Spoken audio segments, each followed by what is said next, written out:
Porsigido ang pamahalaan na mahuli sa lalong madaling panahon ang itinuturong mastermind sa kaso ng missing sabongeros na si Charlie Atong Ang. Katunayan, naglabas na ng 10 milyong pisong reward ang Department of the Interior and Local Government o DILG para sa sino mang makapagbibigay ng impormasyon upang maaresto si Ang. Ayon kay DILG Secretary John Vic Rimulya, galing mismo ang pondo sa intelligence fund ng DILG. Yung 10 million na yan ay sapat na para sa akin na may hirapan siya magusto na bilhin ng kanyang kalayaan. Sinabi naman ng CIDG na nagpapatuloy ang pagsuyod sa mga ari-arian ni Ang sa iba't ibang lugar sa bansa kabilang nasa Batangas, Laguna, Mandaluyong at Pasig.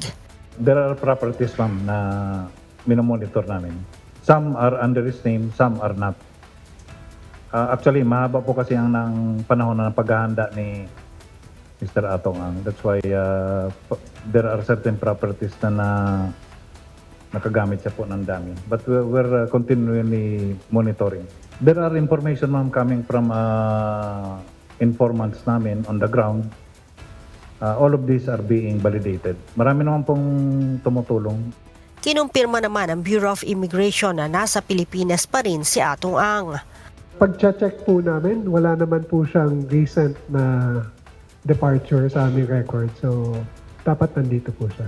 Dahil sa patuloy na pagtatago ni Ang sa batas, itinuturing na ng DILG na number 1 most wanted person sa Pilipinas si Ang. Sinama na po kasama po si Atong siguro may tuturing natin na number 1 most wanted sa buong Pilipinas ngayon.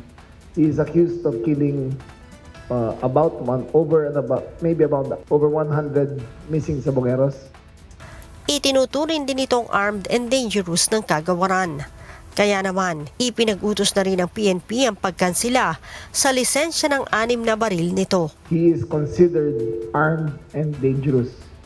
Kahit sabihin na na-cancel ang kanyang firearms, si Atong po ay bumibiyahe ng hindi kumukulang ng 20 ang bodyguard lagi. Sanay po yan sa marahas na pagharap sa mga otoridad. Sanay po yan sa marahas na paraan para masolusyonan ang kanyang mga problema. Sakali naman ani ang makalabas ng bansa si Ang, hindi rin ito makapagtatago sa batas dahil ipinasasama na ito sa Interpol Red Notice. Si Ang ay may kinakaharap na kasong kidnapping with homicide at serious illegal detention, kaugnay sa pagkawala ng nasa 34 na mga sabongero noong 2021 hanggang 2022.